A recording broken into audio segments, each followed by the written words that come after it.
Good morning, everyone. This is Michele Hughes from Ageless and Timeless. Today I have Ryan Smith, the founder and now the scientific director. I thought, Ryan, when you were on last time, there was a different title, but we're going with what I see on the internet now as Chief Scientific Director. Is that correct? Yeah, absolutely. I was working sort of as a CEO prior, but now with all the science and developments going on, I've sort of transitioned full time to research and development. And so excited to share that and some of the updates we have today. Yeah, and you were on, I think, 2 years, 2023, I think is when we first had you on. So there's so much that's happened. I mean, honestly, you've taken warp speed. I've never seen a company do as much in 2 years as TruDiagnostics has done. So we're going to hear all about that today. And the other exciting news is that I did take my second test with Ryan for the TruDiagnostics. And again, I just got the results this morning, and everybody, you'll be so blown away by Yeah. how comprehensive this test is. And it takes a while to actually to just go through it and to try to digest it. And of course, you need some guidance from someone like Ryan, who or your medical professional who you'd be taking it through to understand all that the implications suggest to you. But there's so much that you can derive from this that it will really reduce the amount of time you have to spend running around to a bunch of specialists if you just take this test. So we're going to go through that today. We're going to make this like a tutorial, very different than my normal podcast. But why don't we start off, Ryan, by just giving us a little background about your journey? Ken Holtorf was on the other day, and he, started chatting about TaylorMade, and TaylorMade was the first company that Ryan actually founded right out of Yeah. medical school. So give us a little bit of a history of how this all happened so people know who you are. Yeah, certainly. It's been a crazy journey for myself, but I as you mentioned, shortly out of medical school, I started tailor-made compounding, and my background previously to even medical school had been in peptide and protein synthesis, so sort of making peptides from the ground up. And so in really in 2016, which is the first year, we had an idea to start tailor-made compounding to really offer innovative peptides through compounding pharmacy. So we brought a lot of the peptides you might be familiar with to market. Things like the BPC 157, we own the patent for the bremelanotide PT 141. We brought to the market. We brought even thymosin beta, thymosin alpha. The if you name a peptide, we were really one of the first to commercialize it. And as most people know, the peptides are really really popular. But we sort of built that market, but we grew at a really rapid speed. And so we were the fourth fastest growing company in healthcare. We went from sort of me as the first employee to 250 within a little over 2.5 years. So it was sort of incredible growth, mainly because these peptides were so exciting. But we also knew that one of the limitations there was the FDA and some of the lack of data on a lot of these products. And so in the back of my mind, specifically, I was always looking for ways to try and see how these things were helping, but we didn't have time for, 20 or 40-year placebo-controlled trials. And so one of the tools to measure this that really caught my eye during that tailor-made compounding experience was these epigenetic clocks. So these clocks, which are reading not your DNA, but your gene expression patterns, how your genes are turned on and off, to tell you about how you're aging. And so these clocks have been going on a while, really since 2013 was their first appearance. But really, in 2018, for the first time, they had the first ever interventional data where they were looking at things like metformin, growth hormone, and DHEA to see if they could actually reverse the aging process. And because aging is the biggest risk factor for every chronic disease and death, it became a clock that I was really, really interested in. So unfortunately, finally, the FDA came knocking at our door, and we really had to stop doing a lot of the peptides. But I used that as an opportunity to sort of sell and exit the business to create TruDiagnostic, which really focused on DNA methylation, particularly the DNA methylation age clocks, to sort of quantify aging. And so that started in 2020, and then here we are now, 5 years later, actually to the month actually, and a lot has happened. DNA methylation clocks have come a long way, but the other things that we can do with DNA methylation, and we'll talk about today, I think are equally as exciting. Well, this is so good. And, I know out of adversity comes opportunity. And in your case, look what happened.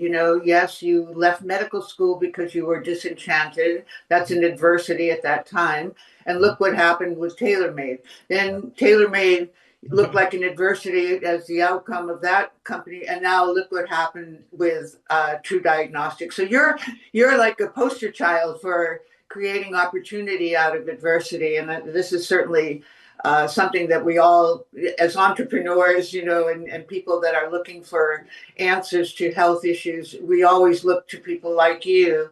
And hopefully, others, many of the others that have been on my podcast who have had similar situations, including myself, that, we have something occurs that looks like it's a terrible event. And then somehow we look back on it, we say, look what that event did and how it turned my life around. So Exactly. kudos to you, Ryan. So let's just do a few definitions for people who are tuning in for the first time, didn't see your last podcast, and many who might not understand these terms. So let's start with peptide. What is a peptide? Yeah, so a peptide is just a short chain of amino acids. Usually the definition is under 40 in length. So if you're familiar with your amino acids, they make up peptides and proteins of the body, sort of what we call the infrastructure of the body. But peptides in particular can be signaling molecules, acting like hormones or drugs in and of themselves. But they're just short chains of amino acids. Right. And how do you differentiate between a peptide and a peptide bioregulator? Which, which you and I, how we met actually was through Dr. Bill Lawrence, who was a disciple of Dr. Cavinson from St. Petersburg gerontology. Unfortunately, he's passed away last year, or 2 years ago, I guess, or last year. And but the work he's done lives on, and so distinguish those two. Yeah, well, so the bioregulators are still peptides. So, for instance, you think about things like the epitalin or the thymulin; those are still short chain amino acids. Usually the bioregulators are anywhere from 8 amino acids or less, and they're meant to come from natural sources and work on individual products. But peptides generally can be we have a lot of amino acids, and we can have multiple combinations as those peptide chains get larger, and so how those peptides are designed really ultimately influence how they're going to affect the body. But both are the same chain of amino acids, just technically different subdivisions of that category. And the other distinction is that the peptide bioregulators do attach themselves to specific organs, kind of like the pluripotent stem cells. So, like you can take a peptide bioregulator specifically for your heart or for your lungs or for your bone marrow or your thymus or whatever. So that's a little different, don't you think, than the generic peptides? Well, one of the things about the bioregulators is that they, outside of a few like thymulin or epitalin, they don't have a lot of published data. And so those are certainly claims, but I don't know that I've seen anything that would back that up. Okay. Generally, the peptides are hitting extracellular receptors, and so generally they might be optimized for a certain organ or another. Like for instance, the epitalin or the pinealon or for the pineal gland, or mimicking products that come from that organ. And so there are certainly, I would say, different categories, but really every peptide is unique and different.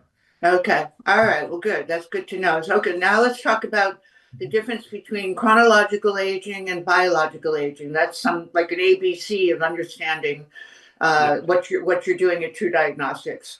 Exactly. It's fundamental. Aging, no matter if we're talking about chronological or biological, it's the biggest risk factor for every disease. But the problem with chronological age is it's not really as informative as we want it to be. We all probably know people in their 70s who look like they're 50 and vice versa. And so it's not really informing us about the biology of how healthy someone actually is. And so biological age is sort of a calculation to tell us more about how someone is aging on a molecular or physical process level. And it's much, much more informative. It's much more predictive of outcomes than just your chronological age. Today's podcast is brought to you by Epigenetics. From stem cell therapy to lifestyle coaching, Epigenetics is the perfect place to go for all your health and wellness needs. This health clinic is amazing at getting you personalized medicine and wellness that is unique to you. Use the code AGELESS and you'll get 20% off your first service with them. Go to www.qigenix.com to find out more information about these powerful methods. So the chronological age, just to simplify, is the number of years you've gone around the sun, Yeah. and it's just a number. This is why people say aging is just a number, or age is just a number. I mean, not aging. That's not correct. Age is just a number, but biological age is really aging. Is really telling you how old are your organs, or how old are you systemically, metabolically. So that's a huge difference, and I think more and more people are starting to differentiate in their discussions about aging between the biological and the chronological. So I agree with you that chronological age can just be put aside. Yeah. When you're looking at how long are we going to live, it's really your biological age that's going to determine your lifespan. So then talk about lifespan and health span. Yeah, definitely. Obviously, when people think about aging, they think about both, right? How long they will live, but they also think about some of the negative type of events that happen with aging, right? We generally might have our cognitive function decrease, or we might be less mobile and have trouble moving as much. We might have difficulty even sustaining attention sometimes, or we might even have facial aging. All of these things are biological driven processes, so that's really what we're trying to quantify is all of that. But the good news is that health span and lifespan are both pretty linked. Generally, the more that you're improving your health span, the more you're improving your lifespan, and vice versa. There are different. They're giving us different signals. Even molecularly, when we're trying to predict both, they're slightly different, but ultimately they're very, very correlated. And generally, if you're improving one, you're improving the other.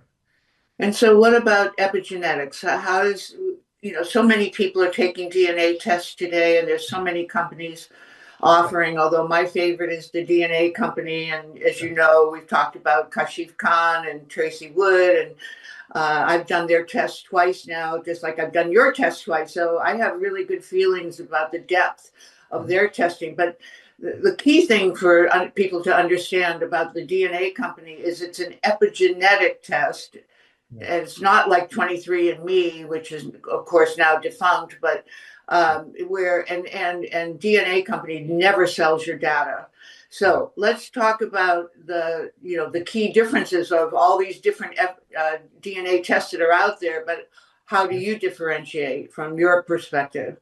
Yeah, definitely. So the DNA, right, is a test like you would do for 23andMe. It never changes. You take that test once in a lifetime, right? Exactly. But epigenetics is slightly different. What we're basically measuring is how turned on and turned off certain genes are. And unfortunately, these gene sort of activity levels are highly correlated with health and disease.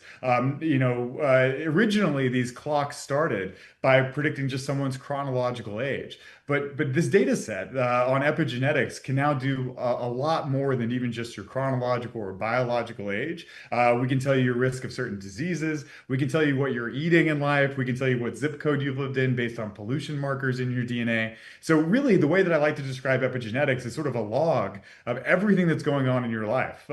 It's sort of all of your behaviors. It's even close psychological relationships. Your gene expression is constantly adapting to try and give you the most optimal health. So that if you encounter some type of illness, you can adapt, or if you have a metabolic dysfunction, you can adapt. And so there are over 29 million epigenetic regions that we would measure in every cell. We call these sort of CPGs.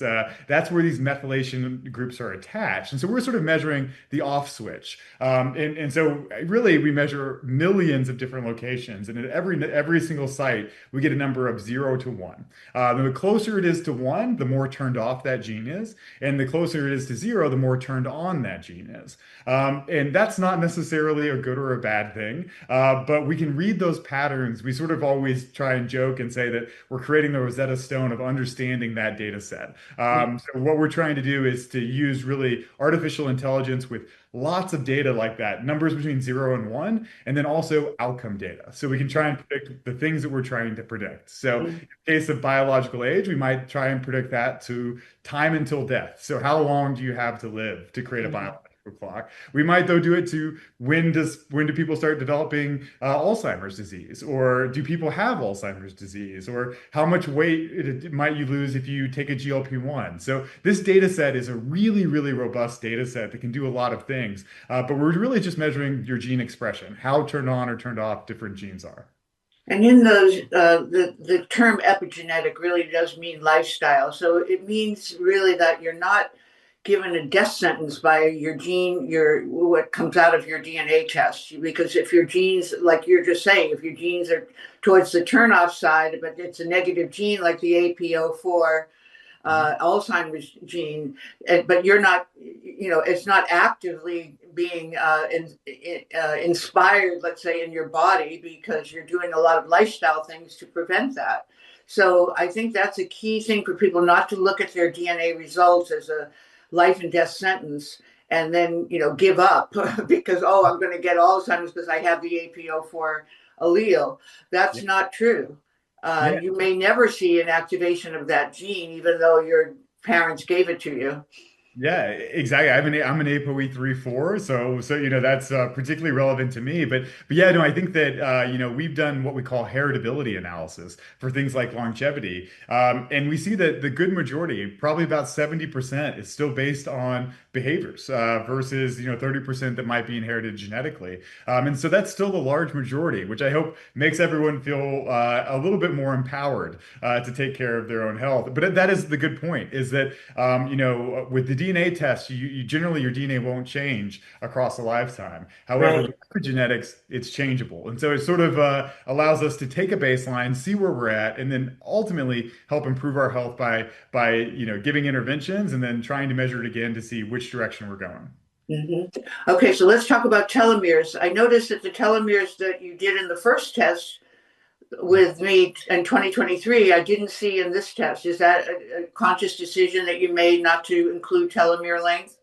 So we still have telomere length, but to be Oh, honest with you, we don't love it. And the reason is it's not very predictive of health outcomes. And so a recent study was done by Riccardo Mirioni out of University of Edinburgh, and they really telomere length affects right around 2.8% of the phenotypes of aging. And 2.8% is really, really tiny. Even the earliest epigenetic clocks explain over 28% variance in aging, and the newest epigenetic clocks are more like 60% oh. in the epigenetic aging process. And so telomeres are a certain part of aging biology, but they're not always the most predictive of outcomes. And that's really what we're using these tests to do, is to tell us where are we going? What is our trajectory for health? And so even though we do estimate telomere length, we don't prioritize it nearly as much as some of those biological clocks. Oh, okay. I didn't know that because Dr. Lawrence still requires that as a baseline for the clinical trials for getting into his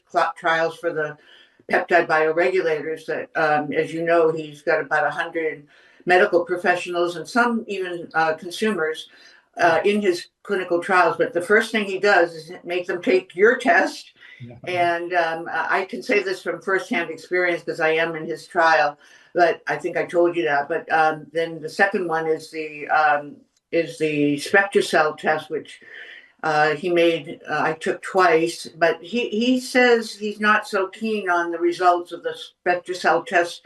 He's not so sure about the efficacy. So he Yeah. may be on the same path as you, that maybe that isn't the most important baseline. But what else would he substitute if he didn't do your test, and or does he just need to do your test now because it's so comprehensive?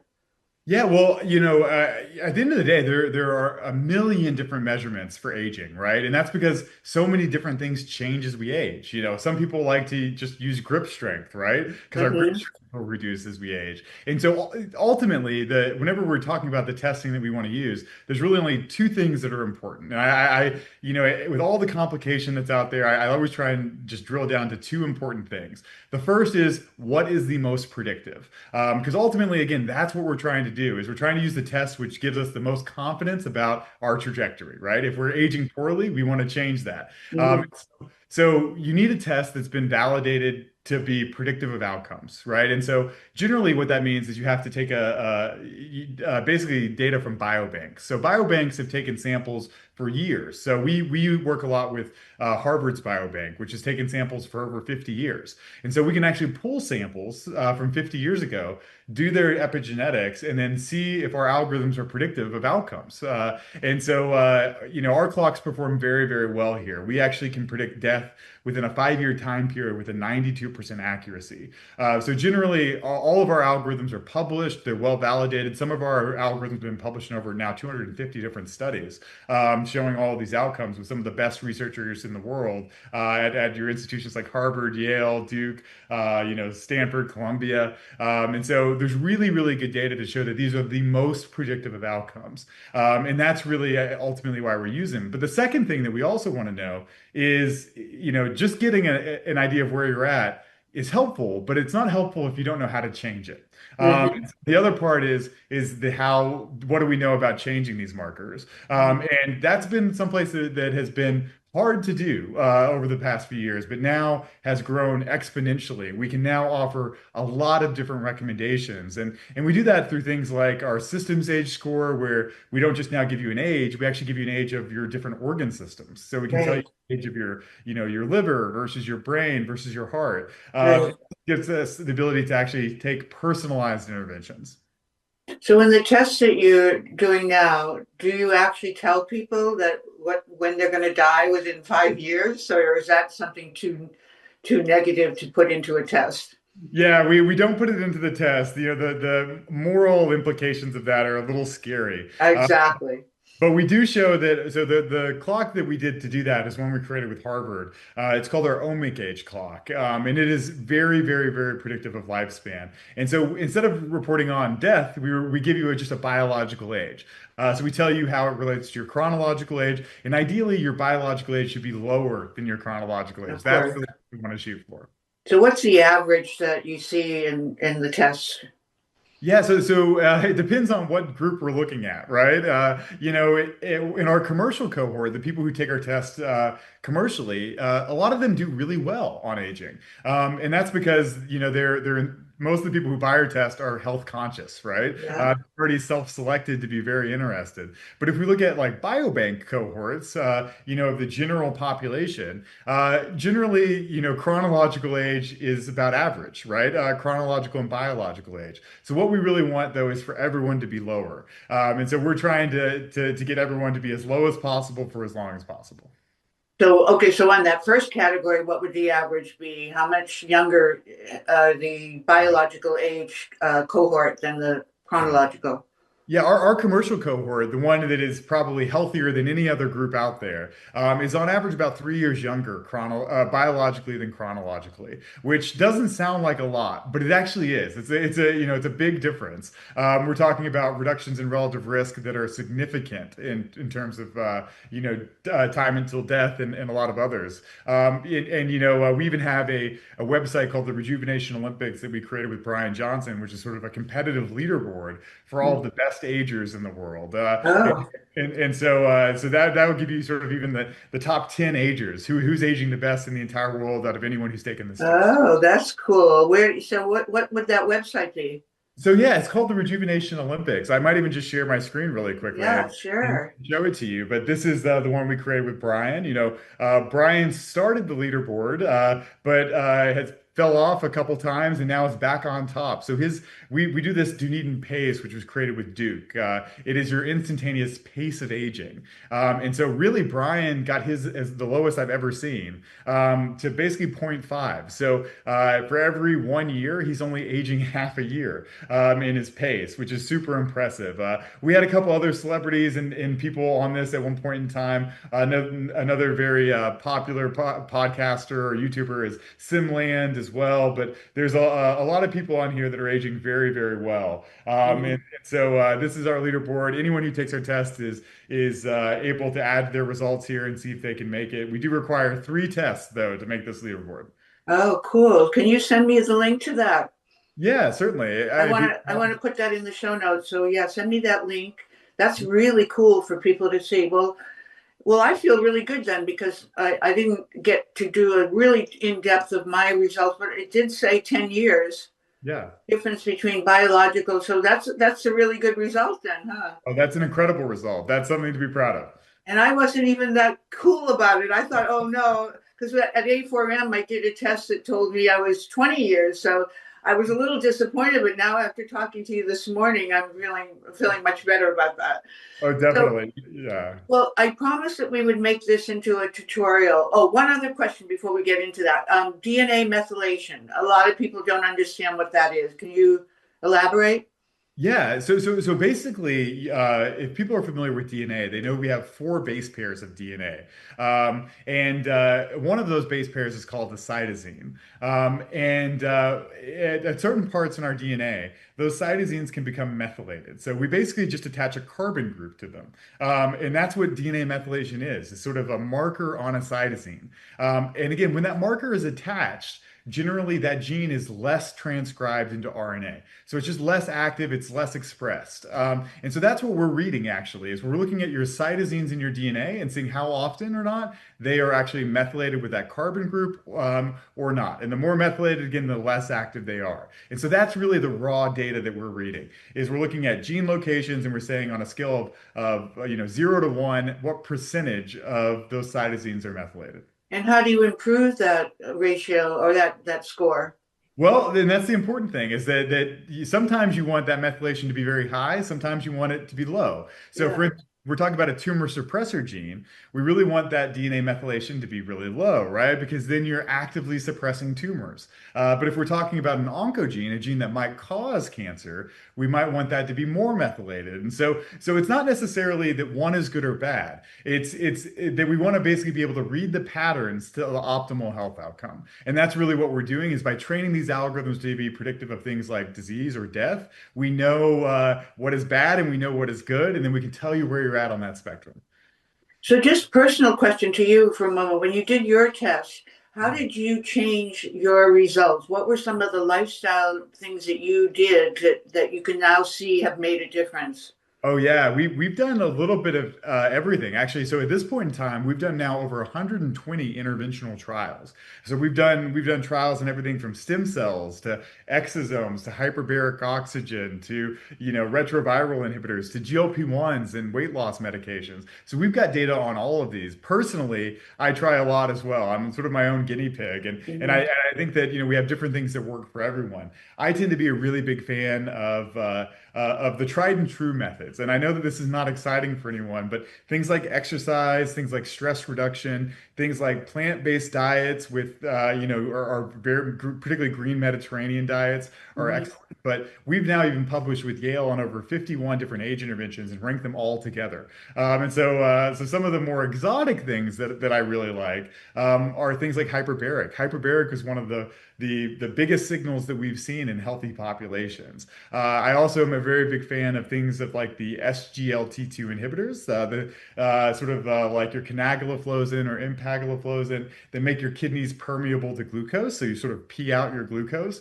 I'm a really big fan of those as well. But we've got now a lot of data, and that's really the idea, is that we can start to benchmark what are the best interventions for every single person. Oh, that's so amazing. This is getting more and more finite. And Yeah, it is. and And that that, means people can make better choices because it is daunting for a patient to look at these results and say, well, where do I start? And how do I, yeah. if I'm already living a very healthy lifestyle, how do I get to that more finite level that's going to make the difference in these results? So this is really important, Ryan, what you're doing. Oh, and that's sort of the vision, is that we think that from an aging perspective, we can start to look at all of these aging interventions with the same measuring stick, right? And then be able to say, again, the tool that's the most predictive of outcomes, is most reversed by different diet types or different interventions. And so that's really the idea is at the end of the day, that's really what we want to do is give people actionable information to reverse or slow their aging process, which is the biggest risk factor for every disease. And so it's a really, really science-driven endeavor. We're doing a lot of publications, a lot of collaborations, but ultimately we want to take the guesswork out of it. And are you doing any clinical trials like Harvard did Oh and yeah. Duke and so forth? I know you're doing joint ventures with them, but are you, as TruDiagnostics, are you taking people in like myself if I wanted to join a trial?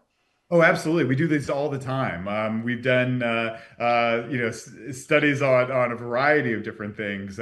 Right now, actually, we just submitted a grant. We were selected as one of the final three applications to get an actual FDA approved test for aging by the government. And so we're building an interventional trial of over 1,200 people that should go in about a year. And hopefully we'll have the first ever FDA approved test for aging. Oh, can you put me on that list? Yeah, certainly. It's going to be a fun one, and we feel very, very good about it. I would love to do that. Yeah, and I think being right in the heart of the science when you're looking at all these lifestyle issues. I mean, for example, people like you have on the Brian Johnson website, they're people who are already devoted to improving their health. Maybe not as extreme as Brian Johnson with $2 million budget a year, but and eating his last meal at 11 a.m. I mean, that's for most people that's pretty outrageous and extreme. However, the normal average person that is still showing up on that list is already committed to having a healthy lifestyle. Yet they could still get tests like I did today that Yeah. show a lot of areas of improvement. And then you look at the test and you say, but I'm already doing that. I'm already taking D2 and K3. I'm already doing vitamin B complex. And yet the test comes out with some scores that are questionable. So then the question for the consumer or the patient is, what do I do? How do I do the next step to improve what I am already thinking I'm doing that should have produced a better result? So what do you say to those people? Yeah, I think maybe now's a good time to even go into what you get, maybe Yeah, if you actually see some of our results, because yeah. I you know, want that was going to be the next segue, but I just thought it would be good for people to understand that again, like the genetics testing, don't look at this as a death sentence, and just because your result is lower you doesn't mean that you can't. There's still not room for improvement, even though you're already doing. Like I take 1,000 milligrams of D3, and then I take whatever 400, 500 K2, and they're in a combination of I think it's Thorn or Pure encapsulation. So they're good company, and yet still, the test result may have come out a bit lower than what I would have expected, given that I'm already supplementing. So yeah. those kinds of things are what I want you to cover when you go over these results. That just keep in mind people don't want to get discouraged. Yeah, certainly, certainly, and there for our tests, there are really only two tests that we do. Yeah, The first test is our biological age test, which we'll be talking a lot about today. yeah, And so this is the first one to go over because again, biological age is the biggest risk for every chronic disease, and so we say if there's one thing that you want to prioritize, it's your biggest risk factor, right? right.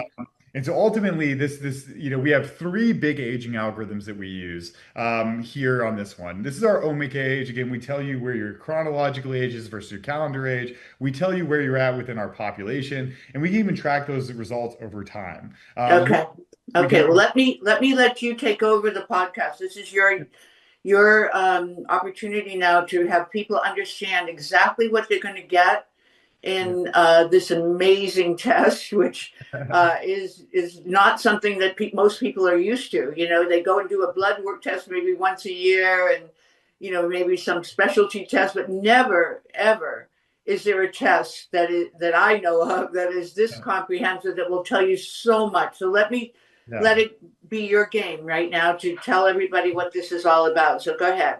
Thanks, Michelle. I'll try and make it as quick as possible, just so everyone can get an overview, and then we can talk about how you use it, right? And Yeah. the fun part. But yeah, this omic age is one of our algorithms. Again, we can even tell you how your age is increasing your risk of every other disease, because again, we have these outcomes. We've actually measured this in people who have gone on 30 years or 40 years, and we actually know what their risk of developing these diseases were. And then we can actually even tell you what's high or low. So we can actually tell you, what's driving your aging process. So is it glucose, maybe, or insulin resistance, or is it your lipids, or is it inflammation? We can actually start to point out to what's out of range here, and then even make some specific recommendations. So that's what we call our omic age. We developed with Harvard. We also have our symphony age. This is one we developed with the researchers at Yale that actually gives you the age of each organ system. So your lung versus your metabolic versus musculoskeletal. And again, this helps us give more precise recommendations. Someone who's a smoker, for instance, might have really high inflammation, or they might have really high lung age, but someone who's maybe overweight might have metabolic aging. And so we can actually now start to differentiate for individual system recommendations. And so this was a big step forward, and we just had this now. We've only had it for about a year on the platform. And then, we also have probably everyone's favorite, which is the Dunedin pace. And so that's that rate of aging we had on the Rejuvenation Olympics website that tells you how fast you're aging right at this moment.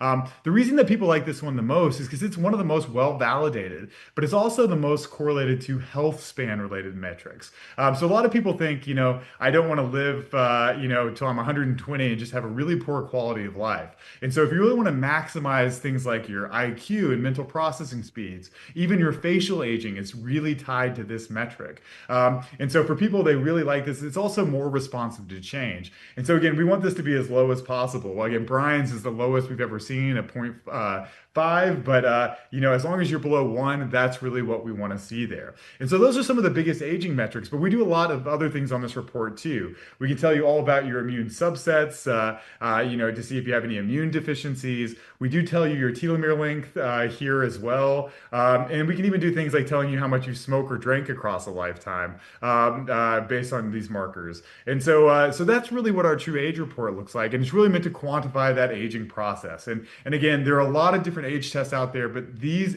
biological clocks are all validated. They're all published. They've been compared in interventional trials, so you know what changes them. And they provide a lot of really science-based feedback for you on the aging process. I apologize. I didn't see the telomere length in my test, so I did say that I didn't see it this time, but I guess it is there. So I'll go back and Uh, look at that for, Definitely. for the one you Yeah. sent me. Okay. And yeah, but the next thing I want to introduce is actually something a little bit different. It's our other report we actually call our True Health Report. Mhm. If you don't mind, I'd love to explain this a little bit more because this is one of the biggest surprises that we had at our company.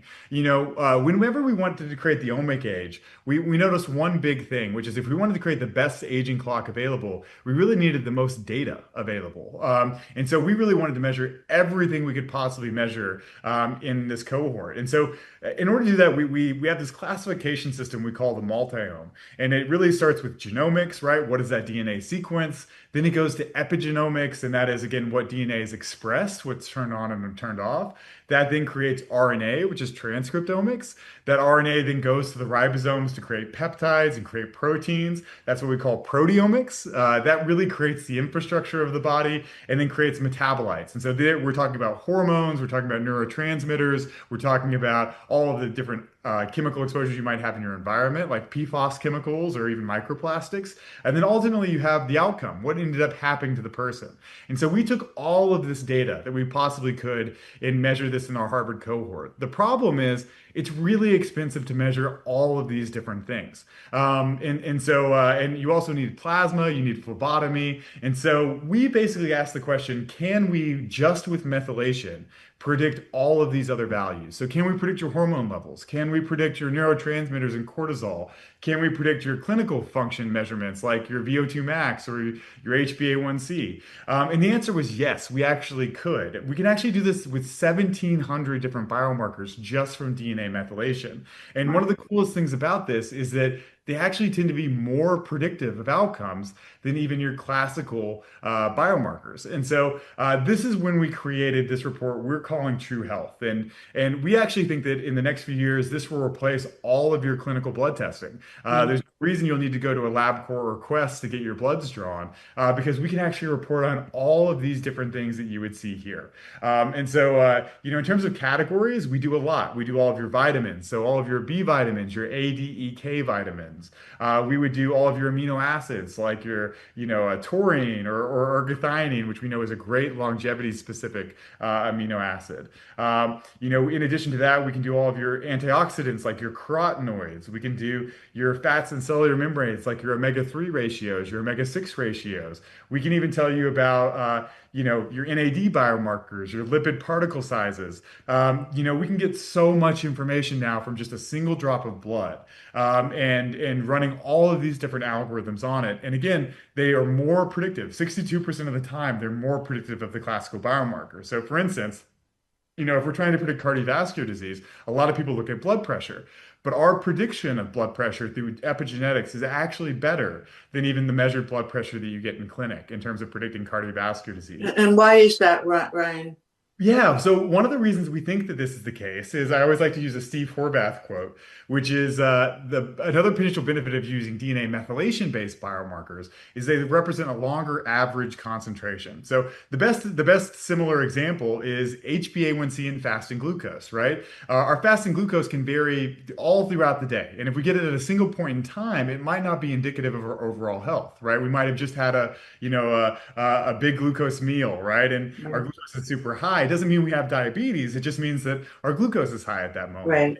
HbA1c is a 3-month running average of our glucose levels. And so it gives us a much better idea of what our overall glucose is. And so the same is true with these DNA methylation biomarkers, is that we're getting a longer average and therefore it's more predictive of outcomes than even just a single point in time measure. Again, we published with, a lot of really good data here I can show, but we published with Harvard that, again, 62% of the time, our biomarkers are better than the classical measures.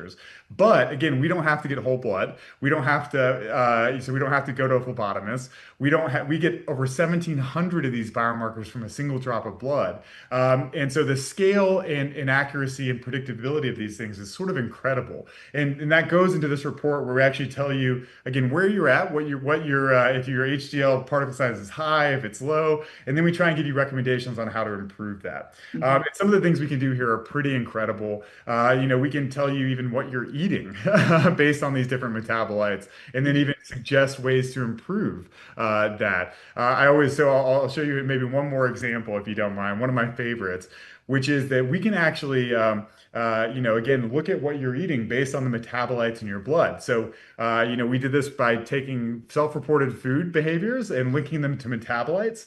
And then we can do a network analysis where we can actually tell you what metabolites are linked to what foods. And so we can actually tell you what you're eating now based on this testing. And then we can actually apply it. So this is our omic age algorithm. The things here that you see on the left are the foods which are best for this aging versus the foods on the right, which are worse. And so we see things like fish, eggs and mushrooms being really good for the aging process. And on the other side, we see things like sweetened foods and beverages, cereals, and processed foods being really bad, which again is pretty intuitive, but we can actually read this all through your DNA methylation profiles. And so it's really incredible the amount of information we can get from this. There are multiple case use examples, but again, just from a single drop of blood, we can tell you all of this information. Oh, so Ryan, was all that in the test that you sent me today? Not yet. So the food and diet things will be on our future tests. Okay. And again, we're even adding the ability to predict disease. So we'll be able to tell you your 5 and 10-year risk for things like Alzheimer's or cardiovascular disease or diabetes. But right now, it's not commercialized. It needs a little bit more research and development before we roll it out. And what about hormones? I don't see I know that you're going to be focusing on hormones at some point. Yeah, hormones are obviously super important as we talk about aging. Unfortunately, hormones tend to be one of our big weaknesses at the moment.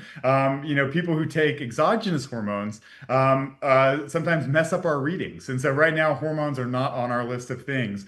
We can predict some hormones like thyroid, some like cortisol and cortisone, but we can't do sex hormones right now, Yeah, like testosterone or estradiol. I saw that. I was disappointed, but I say, hey, they've done so much else. Uh, but I did, it was a question. It is a question because the hormones are the superhighway of your Yeah. body, of your health. So, but you do focus on mitochondrial function, and I noticed though that you kind of dodged the issue of metformin and some of these that you talked about earlier that you did at TaylorMade. Is there a reason for that you're not giving recommendations for the pharmaceutical side for aging, for anti-aging? Yeah, so we're building those data sets right now. A lot of people like to recommend metformin for aging. We're not as certain. The data that we've seen doesn't look as overall compelling, I think. We've done actually metformin in an HIV population, and it was phenomenal. We had anti-aging reductions across the board, but in normal individuals who don't have any blood sugar related issues, we don't see the biggest change with metformin. Mhm. Even with the GLP-1s, if you're already pretty healthy and you don't have metabolic issues, we don't see a big change with the GLP-1s. But if you are metabolically unhealthy, we see massive aging reductions in the GLP-1s. Mhm. And so, we've looked at everything from rapamycin to, metformin we just published a study on statins even. Mhm. And so we're getting all of this data, but right now we're hesitant to recommend, drugs for aging that have been approved in other areas. And what about the peptides? So, I noticed in the test that this morning, just reviewing it, and you made some recommendations of supplements to take, but I didn't see anything with the area that you're the most familiar with, which is peptides. So, is there a deliberate reason for that? Yeah, it's all based on data. So we will not recommend anything that doesn't have a clear, I would say, data publication relationship. And unfortunately, with the peptides, I'm a huge fan of the peptides. I couldn't say enough positive things about them. But unfortunately, they don't have very much studies or data. And a lot of that is because these things are oftentimes their patents have expired, so there's no reason for people to invest in this research. And that's really sad. I've seen most people know even products like CJC or ipamorelin is these growth hormone products. Yeah. But ipamorelin is has been bought by GlaxoSmithKline and really left and abandoned right on a development pipeline. And so unfortunately, there's not a lot of economic incentive to have these things studied. And so unfortunately, at the moment, there's not a lot of data, and therefore we don't make those recommendations without very clear data. Yeah, so this is what's happening then, just similar to what happened with Apple and Google and the others, where they would acquire their competitors and then just put them out of business, basically. Is that really what's happening now with Ipamorelin and so Smith Kline owns them now? Yeah, so they're all owned by a variety of pharmaceuticals. SS31 is owned by Stealth Biopharma. You've got the thymosin alpha or Zadaxin that's owned by Cyclone Therapeutics again, and they've really all stopped their development and spending. And so even though they're great products, it takes $2.3 billion to go to the FDA and get an approval of a drug. That's a lot of money, and very, very, very few companies throughout the world would have that amount of money.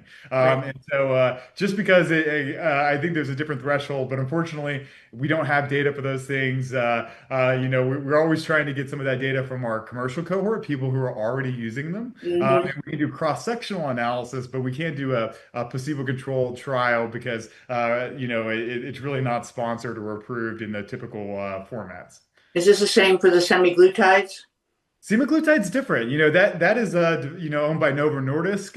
It goes off patent in 2027, and we've actually published two studies on the semaglutide, one in a healthy population and then one in an HIV population. But we have even created an epigenetic predictor of weight loss response, so we can actually tell you if you would be a good candidate to lose subcutaneous tissue with that different intervention. Is that a test that you have to take separately to get that info, or is that not? It's not Uh, available yet. it's not available yet. We haven't commercialized it, but we have published on it. Okay. And you saying that there is going to be a test that you can take to tell you whether a semaglutide is going to be beneficial for you or not. Yeah, and even beyond that, we'll be able to tell you if you're going to lose muscle or visceral adipose tissue or subcutaneous, and we'll tell you if you have side effects like GI side effects or nausea. So it'll be almost like a companion diagnostic to be able to use to recommend which GLP-1 you might want to be on. Wow. That's just absolutely amazing, given how widespread and how abused Mhm. this semaglutide, the GLP-1s have become because people just, one, there's so much obesity in this country that and diabetes that people just want to find anything that will make a change. And sometimes they don't do the research. Mhm. The doctor isn't as thorough. It just gives them the new prescription and say, come back when you've lost your first 10 pounds and Yeah. forgetting about the fact that sarcopenia is one of the biggest side effects. Not only that, but there are many people reporting other serious side effects like, gastrointestinal and nausea and all that. So this is going to be amazing. I mean, so what's the timeline?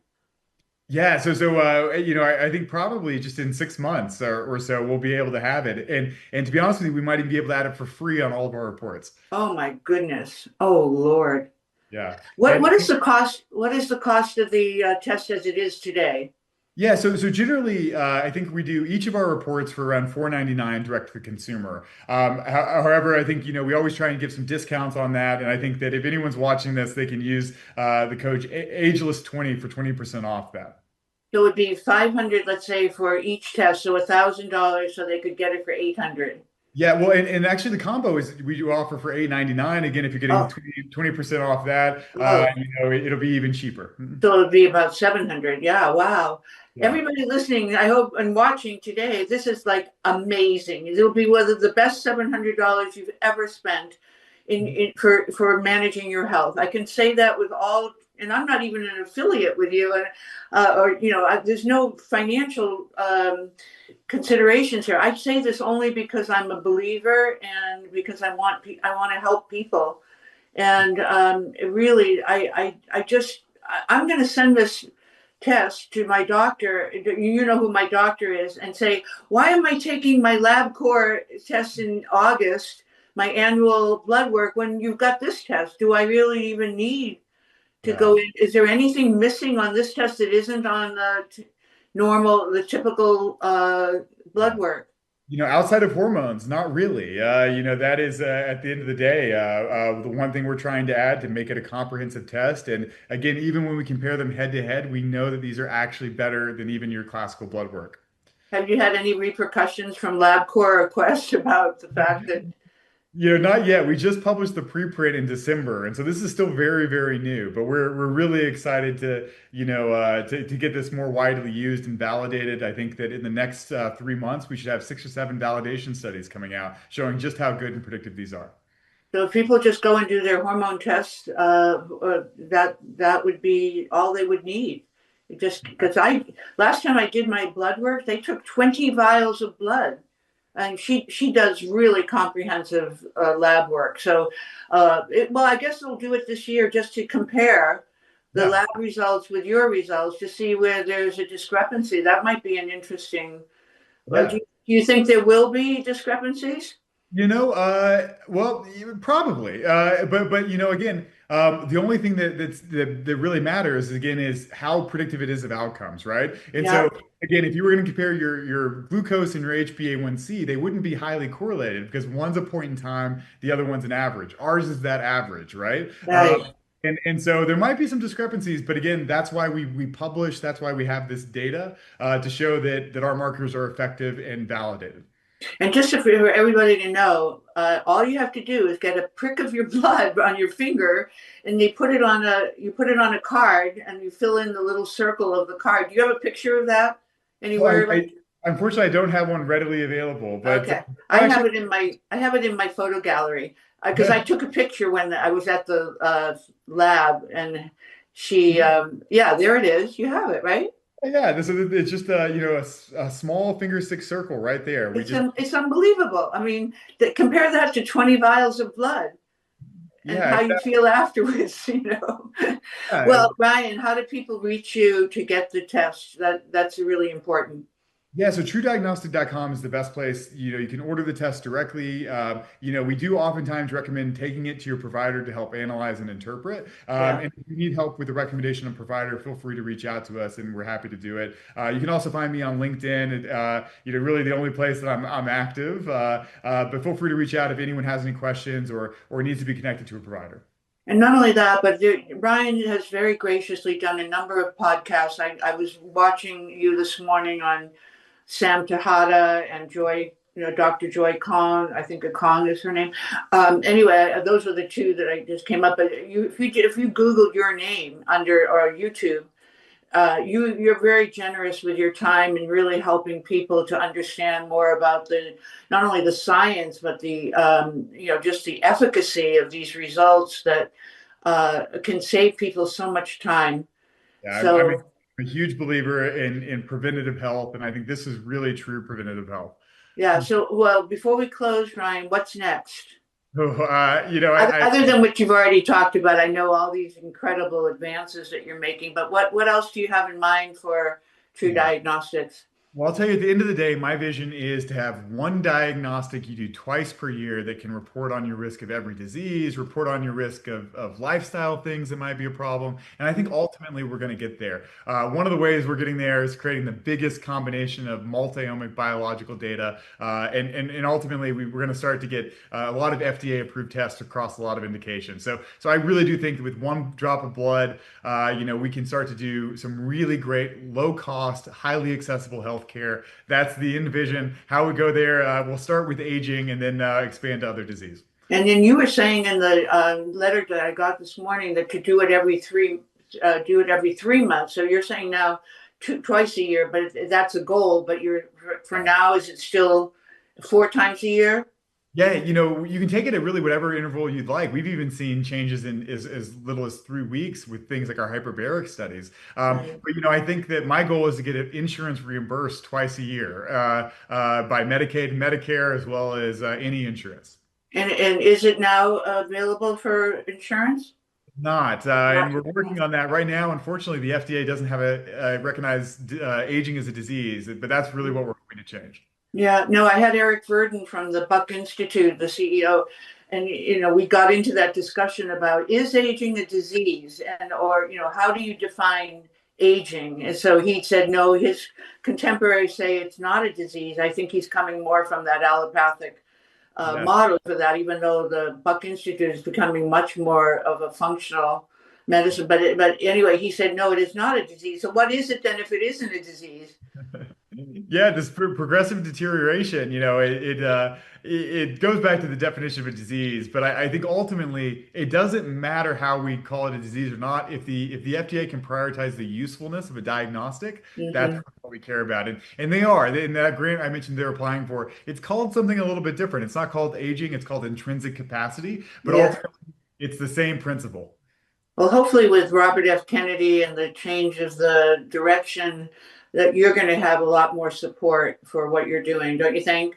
I hope so. Fingers crossed. Unfortunately, a lot of our research collaborators are starting to lose funding in this environment, which is Yeah. not something I love to see. But I'm hoping the NIH can still keep their funding, and it's so important for everything that we do. No, I know Eric was saying the exact same thing that about 50% of their funding is NIH, and that's being curtailed. So yeah, we've got to find a balance because I mean, obviously, RFK recognizes that being in the 80th percentile of the nations in the world, and particularly the progressive nations like the United States, we should be number one for the amount that we spend in healthcare. And look at our track record; it's really quite deplorable. It is. We need improvements, and again, but this systematic framework is the way to do it. So I'm hoping that we'll see some change. But ultimately, if there's one takeaway for anyone listening, it's treat aging as something you can change and modify. And It's the epigenetic side. yeah, Ryan, I have to tell you before we close, you are one of my big heroes. Oh, thank And you. as I got into this world, I mean, I've been passionate about functional medicine for many, many years. But when I really put my 2 feet in with six years ago with the podcast, and now I write an article for Top Doctor magazine monthly, and so this is why are you my hero? Well, because I see someone really young who just took a risk, and truly, I mean, this was a risk. You left medical school, you gave up the traditional financial model, and you took this risk, and look where we are today for all of your work. And yet you're so young, so we have so much more to anticipate with all your incredible energy and your wonderful spirit and positive attitude. So thank you so much for doing all you can for all of us. Well, likewise, Michelle, I get my head buried in these papers and books, and sometimes it's hard to explain all the work we're doing and the vision that we have. And so I thank you for having me on and letting me tell the story. Well, you've done this for many other podcasters, but I take great honor that you have been on ours twice. So, all right, Ryan. Well, you have a wonderful 4th of July, and thank you again. And I'll see you probably in December at A4M. All right, let's do it. Thank you so much, Michelle. I Okay. appreciate it.